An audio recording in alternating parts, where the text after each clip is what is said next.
My daughter didn't invite me to her wedding. She invited my money instead.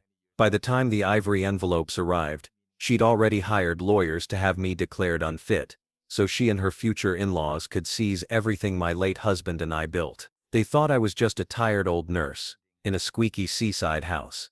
They didn't realize I still own the company their entire future depended on. Before I tell you how I turned their dream wedding into the day they lost millions, tell me in the comments, from which city and country are you watching this?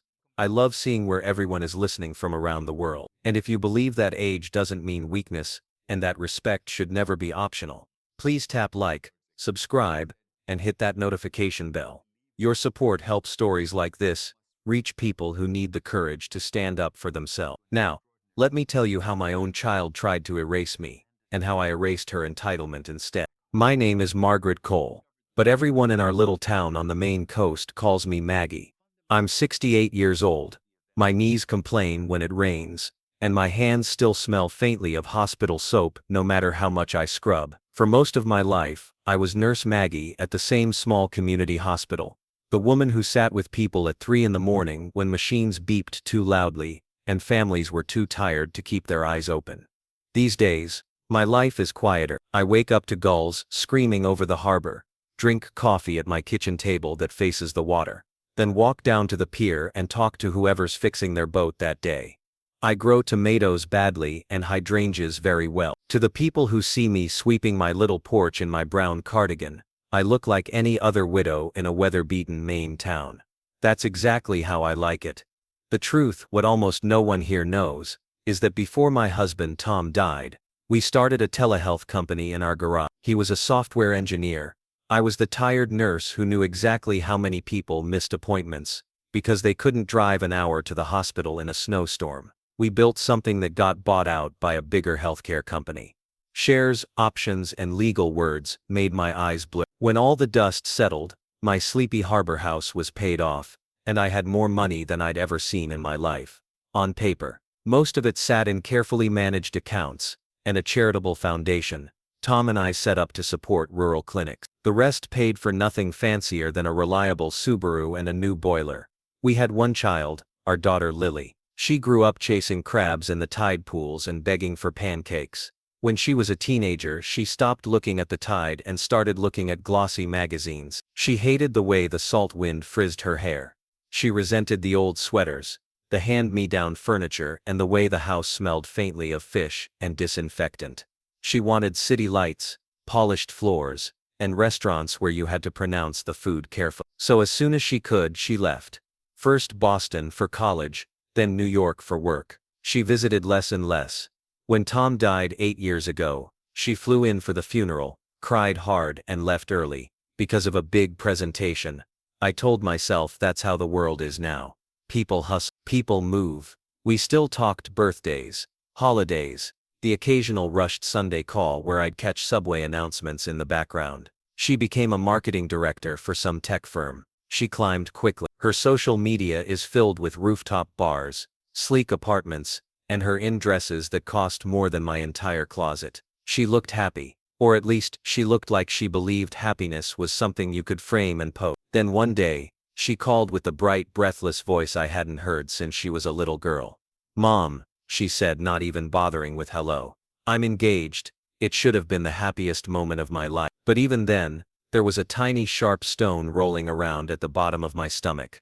I just didn't know why yet. By the time the thick ivory envelope arrived, and the request tucked inside it, that stone would feel like a boulder, and I would realize the invitation wasn't actually for me at all. The first time I met Lily's fiancé, I already knew we came from different planets. His name was Daniel Hart. He was tall and handsome in a gym membership and teeth-whitening kind of way, with the kind of handshake that felt like a rehearsed performance. His suit probably cost more than my car, and his watch flashed every time he lifted his hand as if it were trying to blind me on purpose. He didn't come alone. He brought his mother. Vivian Hart stepped into my kitchen like she was inspecting a rental property she was thinking about flipping. She was in her late 50s, but everything about her was ironed, tightened, and controlled. Her hair was a perfectly sculpted bob, silver and sharp, pearl earrings, diamond ring, nails done in a pale pink that probably had a name like Champagne Whisper. "Mrs. Cole," she said, extending 2 fingers. What a quaint little place. Quaint. In my mind I translated it automatically. Small, old, not worthy. Just Maggie is fine, I said. My palms were still damp from kneading dough for cinnamon rolls. I wiped them quickly on my apron before taking her hand. Lily hovered between us, smiling too brightly. Mom's house is right on the harbor, she said quickly, as if trying to sell my life like a property listing. In summer you can see the whale-watching boats go out. It's very New England. I can smell the sea, Vivian said, wrinkling her nose just a little. How authentic. We sat at my kitchen table, the one Tom built with his own hands. I poured coffee from my faded blue pot into mismatched mugs. Daniel glanced at the chipped rim of his cup, then at his mother. They shared one of those looks people try to hide, but never quite manage. The last time you visited, you still took sugar, I said to Lily, trying to brush past it. Still the same. I'm off sugar now, she said quickly, taking the mug but not drinking. Daniel doesn't either. It's kind of our thing. Our trainer says sugar is poison, Daniel added, chuckling. We're in a program, right babe? He called her babe. I flinched internally, and took a sip of coffee. They told me about the proposal in excruciating detail. Private rooftop, string quartet, photographer hiding behind potted palms. They showed me the ring, big enough to eclipse the knuckle. They described the venue, a restored mansion in the Hudson Valley, all glass and stone and imported flowers. It's actually on the cover of Elegant Weddings this month, Lily said, scrolling through her phone to show me. You'd love it, Mom. I looked at the photo, an impossibly symmetrical garden, chandeliers glowing through floor-to-ceiling windows, and a bride who looked more like a porcelain sculpture than a human being. It's beautiful, I said honestly. Very different from that barn dance hall your dad and I used. Vivian laughed softly, a gentle exhale that somehow still carried an insult. Well, times change, she said. We're expecting a certain level of polish. Daniel's father's partners will all be there. Clients, investors. We've even invited a couple of people from the governor's office. Image matters. Her eyes skimmed my kitchen as she said it. The old linoleum, the stove that clicked twice before lighting, and the refrigerator with magnets from the farmer's market. You must be so proud of Lily, she added, turning back to me with a smile that showed every tooth. She's worked very hard to outgrow all of this. All of this. My life. Her childhood. I felt something tighten in my chest, but forced myself to smile. I am proud, I said, of who she is, not what she has. Oh, of course, Vivian said. Character is important, but so is fit, especially with certain circles. Lily shifted uncomfortably. Mom, she said too lightly. Viv just means like social fit, business etiquette, that kind of thing. The wedding is going to be full of people from Daniel's dad's firm and from the restaurant group they're buying into. It's a big networking moment. A merger of worlds. A merger, Daniel repeated, clearly loving the word. 2 families. 1 future. 2 families, I thought, looking at their polished shoes and perfect teeth. 1 future, and apparently it had a very strict dress code. We moved to the living room. There, for the first time, the conversation turned to money. So, Vivian said casually, crossing her legs. Have you thought about your contribution, Maggie? My breath caught. Contribution? I asked. Lily jumped in quickly. It's not like a demand, Mom, she said. It's just custom. The bride's family covers certain things. That's how these events usually work. The Harts are covering the venue itself, and the entertainment. My future in-laws are very generous, but the catering, the flowers, the honeymoon, it's kind of expected that the bride's side participates. Vivian smiled as if she'd just suggested we swap cookie recipes. Of course we know you're not operating at our level, she added smoothly, but we also know you had that little startup years ago. Lily mentioned it. We'd never dream of asking for anything outrageous, just enough that you can feel you've truly given your daughter the day she deserves. My little startup, the company that currently powered half the telemedicine clinics in New England, whose quarterly reports Nora forwarded with little notes like "You're still fine. Stop worrying." The little thing meant I could buy this town twice over, and still have money left for coffee. I should have corrected her. I should have told them both exactly what Tom and I built and what it was worth. Instead, I thought of his face the night we signed the sale, of his arms around me in the dark, and of his voice in my ear. Promise me, he had whispered. We don't let money ruin her. It's meant to give her room to grow, not a couch to sink into. So I lied instead. I have savings, I said carefully. I don't have the kind of resources you all do, but of course I'll help however I can. Lily smiled, relieved. Daniel nodded politely. Vivian's eyes flickered with something like impatience. I'm sure we can come up with an amount that feels meaningful, she said. We'll have our planner draw something up. It's easier that way. Their planner, draw something up. We talked a little while longer. They asked about my health in that tone people use when they're really asking, how long are you going to be around? Vivian slipped in a question about whether I had my affairs in order. Lily pretended not to hear it and changed the subject. When they left, Lily hugged me tightly at the door. It'll all work out, Mom, she whispered. Just, don't overreact if you see big numbers. This is a once-in-a-lifetime thing. I watched them drive away in their shiny black car, taillights glowing red against the gray harbor sky. The wind picked up. A gull screamed. A once-in-a-lifetime thing, I thought. She didn't specify whose lifetime. The envelope arrived 2 weeks later. It was thick, heavy and smelled faintly of expensive perfume and printer ink. My name was written in perfect calligraphy on the front. Miss Margaret Cole, in a looping gold script. No return address. Just a tiny embossed crest on the back. 2 intertwined letters H and C. Hart and Cole. I realized, stylized into a logo. They'd already married our names in ink before Lily even walked down the aisle. I sat at my kitchen table, glasses perched on my nose, the sound of waves slapping against the rocky shore just outside the window. For a moment I let myself pretend it was just a normal wedding invitation. It wasn't. Inside was a folded ivory card with the wedding detail, the venue, the date, and a watercolor painting of the mansion. My name was listed under parents of the bride in a smaller font than Mr. and Mrs. Charles Hart, but at least it was there. Behind it, though, was a second document. It was printed on thick paper, the kind lawyers use when they want you to feel the weight of what you're reading. At the top, collaborative celebration contribution outline. Below that, in smaller text, prepared on behalf of Lily Cole and Daniel Hart. My stomach tight. It wasn't a contribution outline. It was a bill, line by line. I read 3-week honeymoon in Italy, business class flights and 5-star hotels, $22,000, legacy gift, down payment on couple's first Manhattan condo, Hearts covering the rest. I sign. The rest. Hearts covering the rest.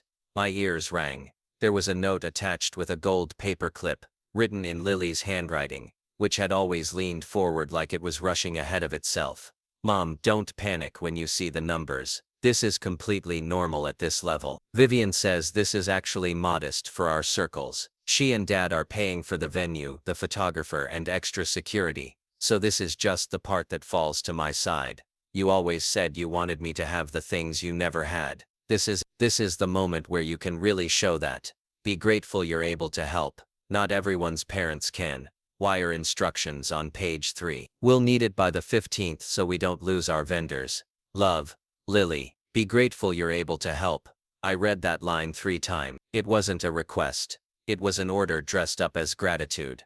I set the papers down, very carefully, like they were something fragile that might explode if I breathed wrong. Outside, a lobster boat engine rumbled to life. I thought of the patients I'd sat with over the years. Farmers counting crumpled bills to pay for medication. Single mothers arguing with insurance companies on plastic chairs, old fishermen who refused pain meds because they didn't want to be a burden. I thought of the foundation Tom and I started, the one that bought a new ultrasound machine for the hospital last year, the one that funded transportation vouchers for people who lived an hour away and didn't own cars, $140,000 for flowers, alcohol and a down payment for 2 people who already lived in a place where the countertops cost more than my entire kitchen. My first instinct was simple, hot, useless anger. My second was guilt. Had I failed Lily somehow? Had I raised her wrong? Had I hidden the reality of our finances too well, making her think money was just something that dropped out of the sky when you wanted something badly enough?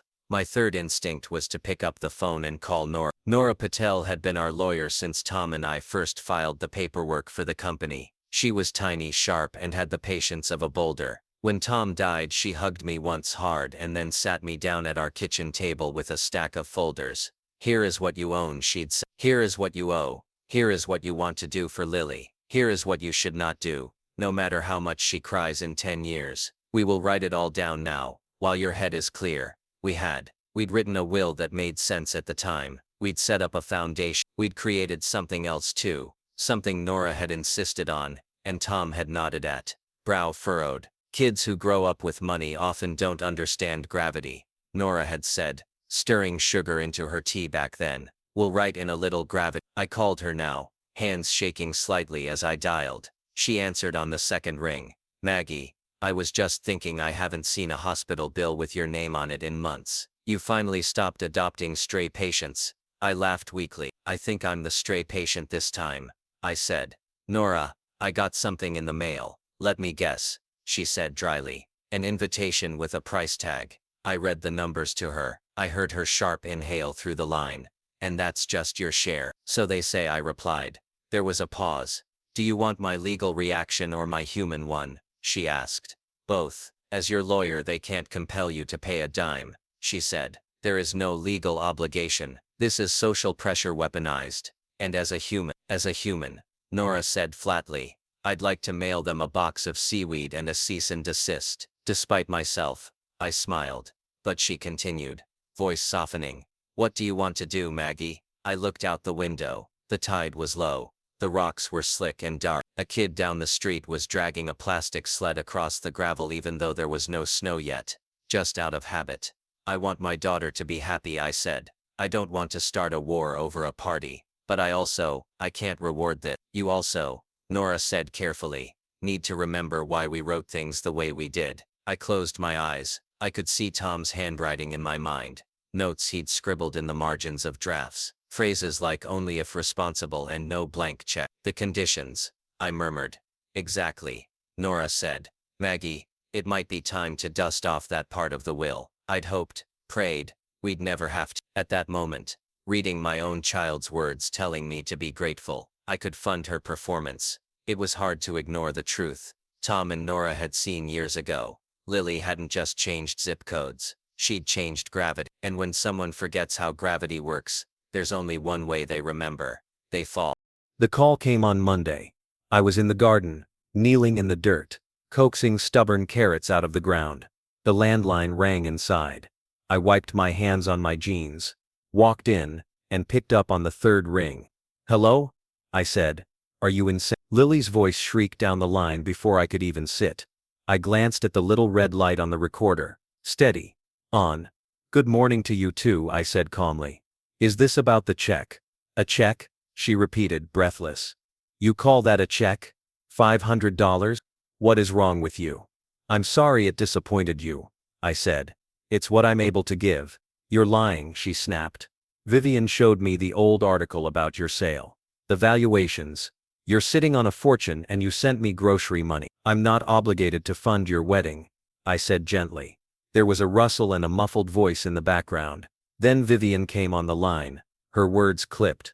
Maggie, she said. This performance is embarrassing. For you.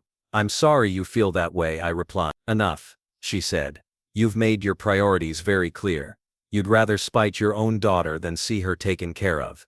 We gave you a chance to behave reasonably. You chose not to. So we're proceeding. Proceeding, I repeated. With the petition, she said. Our attorney has already drafted it. By the end of today, a process server will knock on your little door with papers explaining exactly how this is going to go. You'll have a court date. You'll answer questions about your income, your spending, your charities. The judge will see you for what you are, an unstable old woman hoarding money she doesn't even know what to do with. Lily said nothing. I could hear her breathing in the background. You think threatening me will make me change my mind? I think, Vivian said coldly, that losing control will. Once a guardian is appointed, you won't be able to hand out checks to clinics and fishermen on a whim. You won't be able to play savior in that shabby town while your daughter begs for help. And if you fight this, we will make it very public. Imagine what your neighbors will say when they hear your own child had to step in because you lost touch with reality. Viv, Lily murmured, barely audible. Maybe we should. Lily, Vivian snapped. Enough. You asked me to fix this. This is how it gets fixed. I took a breath. Thank you for letting me know, I said. I'll look out for the papers. You should look out for a decent retirement home while you're at it. Vivian, because if the judge sees half of what we're about to present, you won't be living alone much longer. She hung up.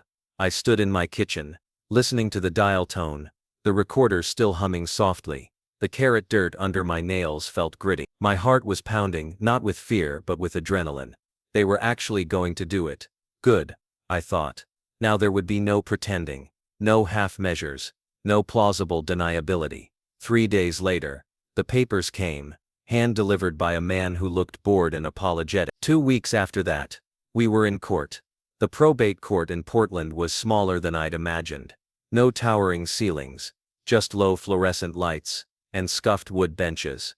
Nora sat beside me at the respondent's table, files organized in careful stacks. She'd traded her usual cardigan for a navy suit that made her look 5 inches taller.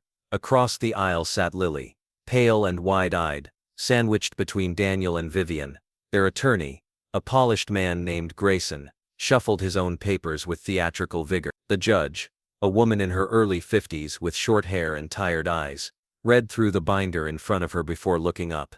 "This is a petition for the appointment of a guardian over Ms. Margaret Cole," she said, "filed by her daughter, Lily Cole, and supported by affidavits from Miss Cole, Mr. Daniel Hart, and Mrs. Vivian Hart. Miss Cole contests the petition and has filed a cross-petition regarding certain estate provisions. Is that accurate, counsel?" "Yes, Your Honor," Grayson said smoothly. "Yes, Your Honor," Nora echoed. "Very well," the judge said. "Mr. Grayson, you may proceed." He launched into a speech about concern and duty, painting Lily as a heartbroken daughter forced into a difficult position by my alleged decline. He used words like confused, erratic, and reclusive. He described my house as deteriorating, and my habits as concerning. He emphasized my refusal to contribute reasonably to my daughter's future, as if my wallet were a diagnostic tool. Then he held up a photocopy of my $500 cashier's check. "This, Your Honor," he said, "is a tangible example of Miss Cole's compromised judgment. Faced with a once-in-a-lifetime family event, she sent this token amount, writing no further funds available, despite substantial assets. We believe this demonstrates either an inability to understand her own finances, or a dangerous detachment from reality." The judge looked at the copy. Her expression didn't change. "Let's hear from the witnesses," she said. Lily was called first. She walked to the stand like she was walking down an aisle. She placed her hand on the Bible, swore to tell the truth, and, under Grayson's guidance, she told a version of our story that was both familiar and painfully distorted. She described my fears of leaving the house, and my forgetfulness. Once I'd misplaced my keys and called her about it. It had become daily confusion. She described me as obsessed with charitable giving, writing random checks to strangers, while ignoring reasonable family needs. "And when your mother offered $10,000 instead of the amount requested," Grayson asked gently, "how did that make you feel?" "Like she didn't care," Lily whispered. "Like she was punishing me for wanting more." Vivian and Daniel's parents, they're used to certain standards. I just wanted to fit. I wanted my mom to be proud to stand next to me, not ashamed. My chest ached. I'd never been ashamed of her. "Do you believe your mother understands the size of her own estate?" Grayson asked. "No," Lily said firmly. "She lives like she's broke. She gives money away to clinics and strangers. But when I ask for help, it's always 'I have to be careful, or we can't spoil you.' It's like she's stuck in the past." "Do you fear she will deplete your inheritance?" he pressed. "I fear she already is," Lily replied, voice cracking. "And I don't want to wait until she's gone to find out there's nothing left because she's sent it all to small towns and people we don't even know." Grayson thanked her. As she stepped down, she glanced at me. For a flicker of a second her eyes were a child's again, full of confusion and hurt. Then Vivian took the stand. Her testimony was colder. She described me as stubborn, irrational, and emotionally unstable. She gave detailed, embellished accounts of our conversations, including episodes that had never happened. Me allegedly accusing the television of spying on me. Me rambling about conspiracies in healthcare. "This isn't about greed," she concluded smoothly. "It's about protecting an elderly woman from her own poor decisions, and protecting my son's future wife from being left with nothing after watching her mother self-destruct."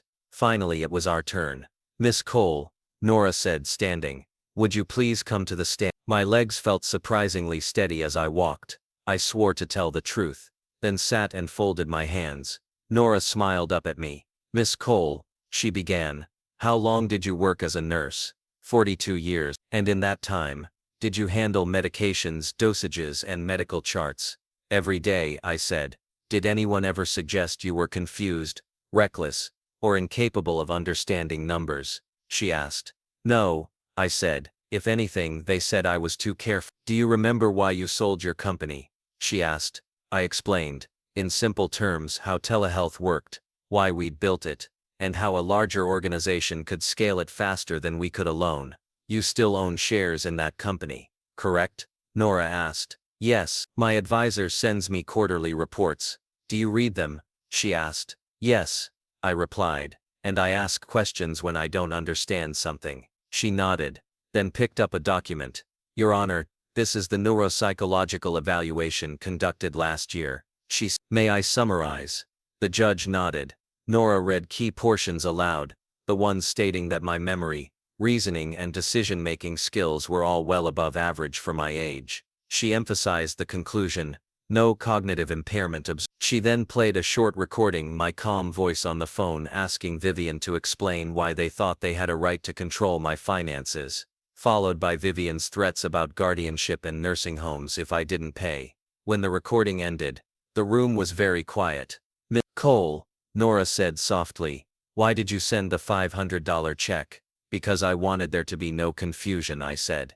I am willing to participate in my daughter's joy, but not to fund a performance that ignores everything I value. I've worked with families who chose between rent and antibiotics. Sending more than that to people who already have so much felt wrong. Did you understand the amount they requested? She asked. Perfectly, I said. I simply decided it wasn't appropriate. Have you ever refused to help Lily with basic needs?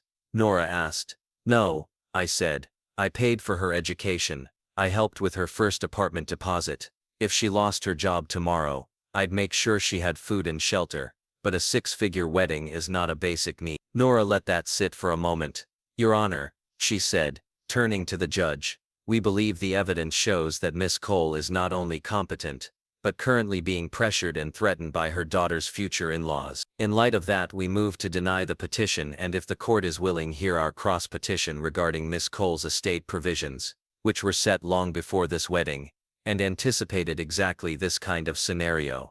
The judge looked from Nora to Grayson. Mr. Grayson, she asked, do you have any rebuttal to the neuropsych report or the recording we just heard? He shuffled papers, flustered. We question the timing of the evaluation, he said weakly. It was arranged by Miss Cole's counsel, as is often the case with proactive estate planning.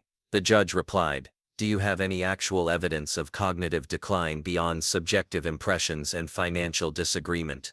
He had none. The judge sighed. Petition for guardianship is denied, she said firmly. Miss Cole is clearly capable of managing her own affairs. Frankly, I'm troubled by what I've heard. It appears this court was used as a blunt instrument in a family dispute over lifestyle choices. She turned to Lily. Cole, she said, not unkindly, being entitled to love does not mean being entitled to money. Your mother is under no obligation to fund the wedding of your dreams. That may be painful, but it is not incompetence. Then she turned back to Nora. You mentioned a cross-petition, she asked. Yes, Your Honor, Nora said. Miss Cole's late husband anticipated the possibility that their daughter might one day attempt to override her parents' financial judgment through legal pressure.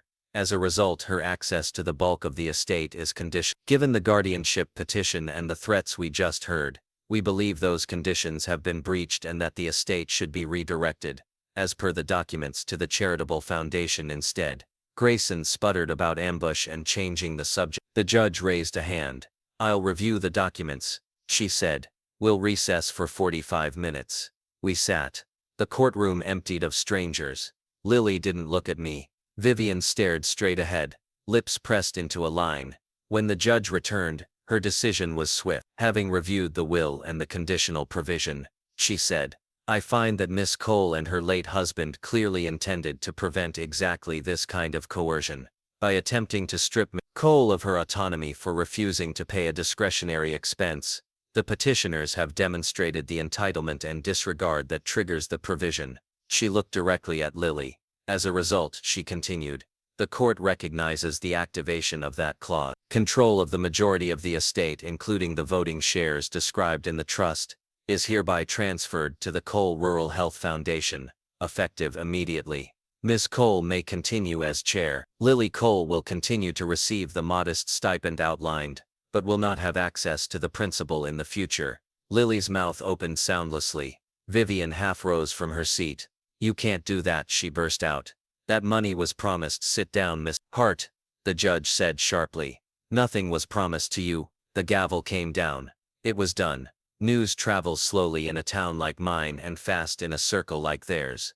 Within a week, the foundation's accountants had filed the necessary paperwork. The transfer of voting shares went through. The healthcare company's board, which had always been polite but distant to me, suddenly started copying me on emails they used to send to Lily as if she were the heir apparent. It was awkward. It was also oddly satisfying. I stayed quiet. I didn't post about it. I didn't tell the ladies at the pier. I didn't march into Lily's world and gloat. I watered my hydrangeas, volunteered at the clinic twice a week, and met with the foundation staff about expanding grant programs for mobile health unit. The wedding planning, as far as I could see from the outside, continued full speed. Every now and then I'd catch glimpses on social media: fittings in white rooms, tastings with tiny plates, Lily smiling in front of a wall of flowers. In each photo there was something brittle in her eyes, a tightness around Daniel's mouth. Vivian, when she appeared, looked exactly the same as always, as if legal defeats and financial rearrangements were merely scheduling inconveniences. I wondered what they'd told their crowd about court. Probably nothing. Let the old woman play with her foundation, I imagined them saying. We'll build our own empire. What they hadn't accounted for was timing. The day before the wedding, as the Harts hosted a rehearsal dinner at a rooftop restaurant in Brooklyn, the healthcare company announced a major expansion. New clinics, new contracts, new revenue projections. My shares, and by extension, the foundation's, jumped in value overnight. So did the shares held by a private equity group that had been circling Daniel's father's restaurant investments. Suddenly the voting stake I held wasn't just a nice legacy piece. It was leverage. The morning of the wedding, while Lily got her hair pinned into place and makeup artists painted her into a porcelain doll, I signed a strategic voting agreement from my kitchen table. It pledged the foundation's support to a board slate that prioritized rural outreach and capped executive bonuses. It also, very quietly, blocked a proposed partnership between the healthcare company and the luxe restaurant chain the Harts had been courting as their next big move. I didn't even completely understand the intricacies. Nora and the board reps walked me through it line by line. All I knew was this: the deal that would have made the Harts bigger players in their world now needed my backing, and they didn't have it. While I signed, I thought of Lily in her gown, unaware that the glittering life she'd been promised was already wobbling. That afternoon, I put on my best dress anyway. Not the funeral suit I'd worn to court. A navy wrap dress Tom had loved. I curled my hair, dabbed on lipstick, and put on the pearl earrings my mother had given me on my own wedding day. And then I drove. Not to the mansion, though it was only 2 hours away. I drove to the community center in our town, where the clinic was hosting a health fair, funded by the foundation. There were free screenings, kids' games, and a station where a dietitian taught people how to cook with whatever they had in their pantry. We had pie instead of folk music instead of a string quartet. People laughed. No one took pictures to show off. They took them to remember. Around 3 in the afternoon my phone buzzed. It was Nora. "Don't gloat," she said as soon as I answered. "But if you want to feel very human for 30 seconds, I can tell you what just happened." I stepped into the hallway, away from the blood pressure machine. "Tell me," I said. "There was a last-minute call from the Harts' lawyer to the healthcare company's board," she said. "They finally realized that the partnership they've been bragging about for months can't proceed without your vote." "And?" I asked.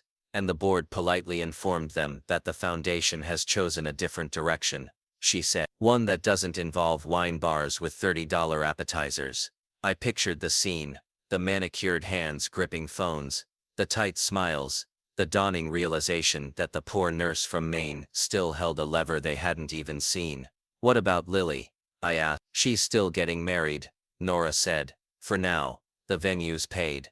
The caterer's delivering. But let's just say, The honeymoon suite might be a little less fancy than advertised, and the Manhattan condo is off the table. I felt no joy in that. Just a strange, heavy relief. The fantasy bubble was popping. Maybe reality, painful as it was, would let Lily see more clearly. That night, when the sun dipped low and the health fair wrapped up, I sat on my porch with a cup of tea. The sky over the harbor turned orange, then purple. I imagined the mansion at that same hour, the clink of glasses, the band warming up.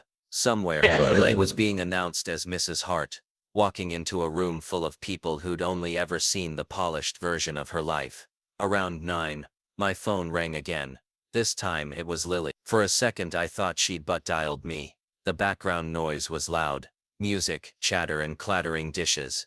Then I heard her voice. Low and shaky. "Mom," she said. My heart thudded. "Hi, sweetheart," I said. "Congratulations." There was a wet laugh. "Don't say that yet," she replied. "We haven't made it to the cake." I could hear something else in the background now, raised voices. An argument partially muffled by a door. "What's going on?" I asked. "Everything," she said. "Nothing. I don't even." She took a deep breath. "Vivian just got off a call," she said. "With some bored people. Daniel's dad is losing it. That big deal they were counting on. The partnership. The stock thing. It's not happening. They said something about the foundation and a voting agreement. She kept saying your name and shares and veto, and I just..." Her voice broke. "You did something, didn't you?" she whispered. "I exercised my rights as a shareholder," I said carefully. "I chose a path that keeps more money going to places like this town, instead of to people who already have more than enough. Your father would have done the same." Silence. "You ruined everything," she said finally. The words landed like stones. "No," I said quietly. "I stopped them from using what your father and I built to feed their greed. That's not the same thing. You could have given us both," she said. "You could have helped me and them, and your clinics. You just chose not to. I offered to help you. I'm still willing to help you live, Lily. To pay for emergencies, for education, for things that build a life. I will not pay for theatrics. I will not hand over control of my mind, or my money, to people who see me as an obstacle." In the background, someone shouted Lily's name. A door slammed. "I have to go," she said. "They're about to cut the cake. Thanks for..." Whatever this is. She hung up. I sat there, staring at the dark screen, listening to the waves and the faint sound of laughter from inside the community center, where someone was washing plate. I'd wanted her to understand. But sometimes understanding takes more than one ruined expectation. Sometimes it takes time. It's been 2 years since that wedding I wasn't allowed to attend. Lily did marry Daniel that night in the mansion. The photos looked beautiful. On the surface, her smile in the pictures never quite reached her eyes. Daniel's father was noticeably absent from some shots, allegedly on a call. The captions were full of phrases like "perfect day" and "dream come true." The dream didn't last. The partnership the Harts had boasted about never materialized. Without it, their expansion plans stalled. Some of their restaurants quietly closed. A few of their circle peeled away in search of newer, shinier families to orbit. I didn't celebrate that. Even deeply flawed people losing things hurts someone somewhere. Employees, vendors, people who had nothing to do with the arrogance at the top. What I did celebrate quietly was what happened in the foundation.